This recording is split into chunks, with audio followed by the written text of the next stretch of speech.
जगन्नाथपुरी में एक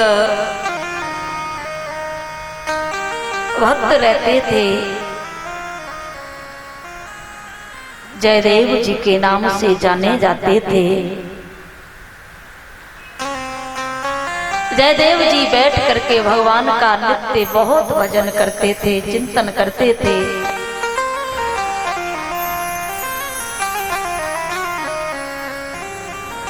बड़ा भजन करते थे भगवान का।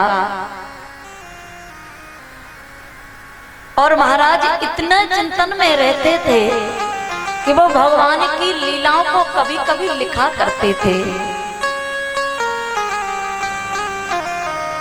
एक दिन भगवान जयदेव जी के मन में भाव आया कि कुछ भगवान की अंतरंग जो लीलाएं हैं उनको लिखा जाए। ध्यान से सुनना। किशोरी राधा रानी ठाकुर जी के जो अंतरंग लीलाएं हैं, उनके मन में अंतरंग लीलाएं प्रकट होने लगी। जयदेव जी ने विचार किया कि मैं इन लीलाओं को अगर लिखूंगा तो भगवान की ये अंतरंग लीलाएं हैं, इनको समाज के सामने कैसे प्रकट करूंगा। जयदेव जी ने कलम और कॉपी को उठाया। कुछ श्लोकों को जयदेव जी लिख पाए थे। लिखते लिखते जयदेव जी के मन में ये भाव आ गया कि अब तो भगवान की विशेष अंतरंग लीलाएं हैं। और जयदेव जी की कलम रुक गई कि अब यहाँ से जो आगे की पंक्तियां हैं, इन्हें लिखने की मेरी सामर्थ्य नहीं है। आगे की पंक्तियां कैसे लिखें। जयदेव जी ने विचार किया, स्नान करके आता हूं। धर्म पत्नी को कहा कि मैं स्नान करके आता हूं। स्नान करने के लिए चले गए। जयदेव जी की पत्नी का नियम था कि वो जो जयदेव जी को भोजन ग्रहण कराती थी, उनका जो उच्चिष्ट भोजन जो प्रसादी बचता था उसी को पाती थी, अलग से कोई भोजन नहीं पाती थी। और धर्म पत्नी को चाहिए भी कि पतिदेव की जो जूठन होती है, पतिदेव की थाली में बचा हुआ जो भोजन होता है, उसको जरूर पाना चाहिए। आजकल तो संग में बैठ के पाते हैं, ये हमारे समाज की, हमारे संस्कृति की मर्यादा नहीं है। अपना जूठा तो पति को खिलाना ही नहीं चाहिए, उससे पति की आयु कम होती है। जो पतिदेव का उच्चिष्ट पाती हैं, उनके पतियों की लंबी आयु हुआ करती है। इनकी पत्नी का नियम था कि जयदेव जी का उच्चिष्ट जो बचता था उसे रोज पाती थी। अब ये तो पंक्तियां पूर्ण नहीं कर पाए, कॉपी और पेन रख करके चले गए। भगवान को चिंता हुई कि जो शेष पंक्तियां हैं जयदेव जी उन्हें लिखेंगे नहीं। तो भगवान ने ही जयदेव जी का रूप धारण किया। और जो इनकी धर्म पत्नी थी, कहा देवी वो जरा कॉपी पेन तो लाओ, जो पंक्तियां शेष रह गई हैं उन्हें मैं पूर्ण कर देता हूं। शेष पंक्तियां जो बची थी वो भगवान ने अपने कलम अपने हाथ से लिखी। फिर भगवान ने विचार किया कि जब जयदेव जी के यहाँ आ ही गए हैं, जयदेव जी रोज मुझे बड़े प्रेम से भोग भी लगाते हैं, जब यहाँ तक आ ही गए हैं तो अब क्यों न जयदेव जी के यहाँ भोजन भी प्रसाद भी ग्रहण करके चलूं। जयदेव जी का रूप धारण किए हुए भगवान ने जयदेव जी की पत्नी से कहा, देवी प्रसाद बन गया है क्या? कहा महाराज आप तो स्नान करने गए थे और लौट के आ गए, बिना स्नान किए ही भोजन करोगे? कहा कि देवी आज बड़ी जोर से भूख लग रही है, इसलिए मैं पहले प्रसाद ग्रहण करूंगा। जयदेव जी की पत्नी ने प्रसाद ग्रहण करने के लिए दिया। भगवान ने प्रसाद पाया और प्रसाद पाकर के भगवान अंतर ध्यान हो गए। जो उच्चिष्ट प्रसाद बचा हुआ था, जो भोग जो भगवान पाकर के गए थे, थाली में जो कुछ प्रसाद बचा था, जयदेव जी की पत्नी थाली सामने रख करके पाने लगी। इतने में जयदेव जी आ गए। जयदेव जी ने देखा, कहा कि देवी ऐसा आज से पहले तो कभी तुमने किया नहीं, आज ज्यादा भूख लग गई थी तुम्हें क्या? आज बिना हमें भोजन ग्रहण कराई तुमने प्रसाद ग्रहण कर लिया। जयदेव की पत्नी ने कहा, महाराज कैसी बातें कर रहे हैं, अभी अभी तो आप प्रसाद पा करके गए हैं और आप कह रहे हैं कि आज आप बिना हमको भोजन ग्रहण कराए प्रसाद पा रही हो।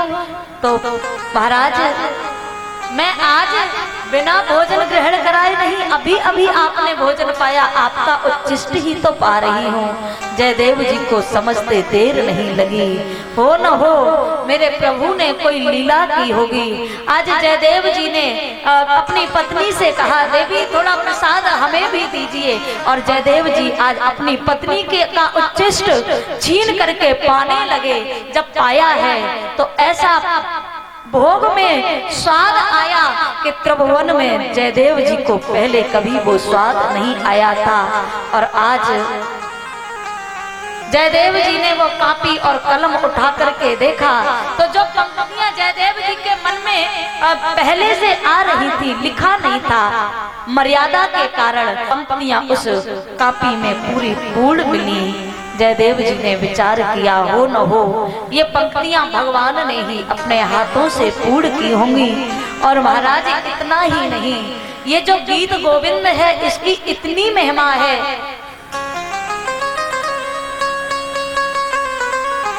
कि गीत गोविंद की ये जो पंक्तियां गुनगुनाते हैं ना, भगवान जरूर साक्षात होकर के श्रवण करते हैं। जगन्नाथपुरी में ही एक माली की कन्या रहा करती थी। वो अपनी बगीची में रोज फूल तोड़ने जाती थी। एक दिन बगीची में वो कन्या फूल तोड़ रही थी और वो जो गीत गोविंद की अष्टपदियां थी उनको बड़े भाव से गुनगुनाती जा रही थी। श्रुति कमला कुछ मंडला धृत कुंडली कलित ललित वनमाल जय जय देव हरे।